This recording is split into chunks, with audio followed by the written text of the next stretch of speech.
Hey, and welcome back to our second video about the political system that was created in Australia. So it was around 1891, and the people who were fighting for federation were trying to come up with what they would do if they were going to come up with their own government. So they started drafting a constitution, which is basically like a little booklet of rules around what the country would look like if you were going to make it into a federation. And around that time, they were looking mainly to the Washminster System. Now, the Washminster System was really good, but there were some really good things happening in America in what we call the Washington system or the presidential system. Now, what they decided to do was try to merge them together, and that's what this lesson today is called, which is called the Washminster System, which is a term that's not really used much, but that's the term I'm giving it, which is basically a blend of the Westminster system and the Washington system joined together to make what became Australia's government. So we're going to go through this very poorly done illustration to try to show how they were influenced by both countries. Now, obviously, they were going to be influenced more by England because England was still part of them. They were still a colony at this stage. They still wanted to make sure that to get England actually on board with the idea, it had to really feel like it was still really holding to a lot of the English traditions. Plus, they'd seen it work in England, so they kind of knew that that would work for Australia. But there was a few things there they didn't really want to do like England had done, and a few problems that England never had. So England had never had the same problem as having different colonies that had different interests. Because Australia was, when Australia was colonised, they were colonised by different sorts of states. So you had one in Victoria, one in New South Wales, Western Australia. They all started to develop their own interests and their own ideas and their own, I guess, what they wanted to do, so their own interests, right? So the idea of joining together into a country scared the states, because the states that didn't have the power or already had rules going that they liked were worried that the country, the federal government, a federation, was going to come in, make decisions, and they weren't going to be happy with it, and they were going to lose all of their rights. Which is something that England didn't have to worry about then, but it is something that America had to worry about during that time. Okay, so the US system, they had just gone through different colonies, okay, before they had their War of Independence and before they decided their constitution. So when they were making their system, they did have to worry about the states' rights and the states' laws and things like that and the states' interests. So when they were coming up with it, they came up with a few things different. So what eventuated was this Australian government, which is basically just cherry picking the things that they liked off each of them, changing a few things around, but you can really see the clear influences from both. So the first thing, let's go through the Westminster system and what they got from that. The first thing they got was responsible government, which basically meant that what they were going to do was going to have different parties and elect members. And those members would be in the House of Commons. And whichever party had the most members, they were in power. So if you had 100 seats and 60 of them were won by one party, then that party is in power.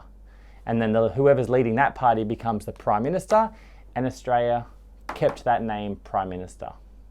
We also had the idea that whoever won the most members was going to be Prime Minister, that party was going to be in power.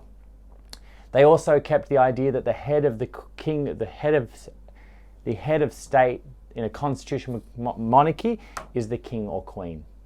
Okay, so the king or queen is at the top, even if they're not really necessarily doing stuff besides like signing laws in and just a lot of ceremonial stuff that doesn't really actually influence the government a lot. They also made it so that the executive branch is made up of government members. What that means is that the Prime Minister is actually part of Parliament, that the Prime Minister sits in Parliament, answers questions in Parliament, has to go through and debate laws, and that all their members come out of it. So when they become Prime Minister, they choose other members within the party room to become like the Finance Minister or the Transport Minister, and they choose them from the government, which is not what happens in America. In America, you vote for the government go in and do that, but then the president lives in a White House, and all of those ministers that we would talk about, he just chooses who he wants, or she just chooses who they want, okay? So they choose whoever they want to be part of their foreign minister or things like that. Whereas in Australian government and in the Westminster system, whoever is Prime Minister at the time, They have to choose people who are in their party room to be their ministers. Also, little things, right? So in England, they have the House of Commons is green and the House of Lords is red. So when Australia were choosing their government, they made their House of Reps green and their Senate red, just to sort of copy that thing too. So you can see that there was a lot of stuff that we took from the Westminster system at that time. The big thing was that the Prime Minister is not chosen by the people. The Prime Minister is just the leader of the party. And the Prime Minister and all of their ministers are actually in Parliament, and they're debating those things. That's a big part of the Westminster system that came in to here. In terms of the Washington system, the presidential system, the Americans, they were designed to let states make their own decisions. So they would have rules that the federal government could make. President could only affect certain decisions. Some decisions were made by the states, which is exactly what happens in the Australian system, which we're going to go through a lot more throughout this term. But basically in the New South Wales system, education is the state's problem, not the federal problem. Health is a state problem, not a federal problem. So the Australian government really doesn't make a lot of the decisions around education and around health and around roads and policing. They make their own rules to that, and the federal government make other rules. So that was a system that was brought in America, like I told you, because they had really a lot of states who were like, we don't want our interests not listened to. So the way to do that was to divide the power up. So the federal government decided on some things and the state government decided on other things. Also, to make sure states had different rights, the idea of having these lords, Australia had never had lords before. We don't even really, I don't know how we would choose those. So the idea of making a second house as a Senate, so you could actually choose, like, so in Australia they have 12 senators from each state. It doesn't matter how big the state is, it could be 10 million, it could be 3 million, you still get 12 people, so equal representation in the room. Okay, so no state in the Senate has a disproportionate voice. And there's also 2 from each territory, so 2 from ACT and 2 from Northern Territory. So that was a big thing. That Senate was one of the biggest things that Australia got, that I think is actually a really benefit to our system that isn't in the Westminster system. And the last one was the American system had the Supreme Court, which was designed in case the government started making rules that were illegal or weren't like democratic or seemed to be like, I don't know, like a dictator. Then the Supreme Court could change those laws and view them as illegal. So Australia liked that idea of having another branch to make sure that there wasn't like a thing to hamper the democracy. So Australia came up with the idea of a high court, very similar. So if the government make a rule that doesn't seem legal, the high court can say, no, we're not allowed to put that law in, we'll get rid of it. It's not legal, and they can't do it. So the Prime Minister just can't do whatever they want. There's another branch of government in Australia, another branch of the political wing, which is the High Court in Australia, which would stop things being done that are illegal. So all these things come together, and what happens is we have a head of state, the Queen. Now our head of state is the Queen, and the Queen chooses the Governor General, who's in charge, who's the head of our state.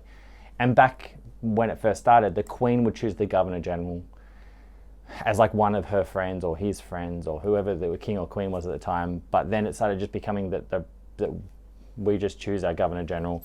They don't really do much. We'll go through one time in which the Governor General did a lot, but most of the time they just basically cut ribbons and sign people into ceremonies and stuff like that. The party with the most members wins, so that's from this side. The leader is the Prime Minister, this side. The roles are split between federal and state governments. They have equal representation in the Senate to make sure that no state's voice has a disproportionate voice, and that they have another thing like a Supreme Court or the High Court to make sure that illegal things aren't getting through. So you can see that they've just basically picked a few things from the best systems to make the Australian government, which has got its own constitution, but some of the things in the constitution aren't laid out as clearly. So this lesson was about the influences that they both had from last lesson on what Australia ended up choosing. And we're going to go through a lot more about what Australia's system actually looks like. This was just an idea to show you where these influences came from before we actually began. I hope that's been useful. Thanks for watching.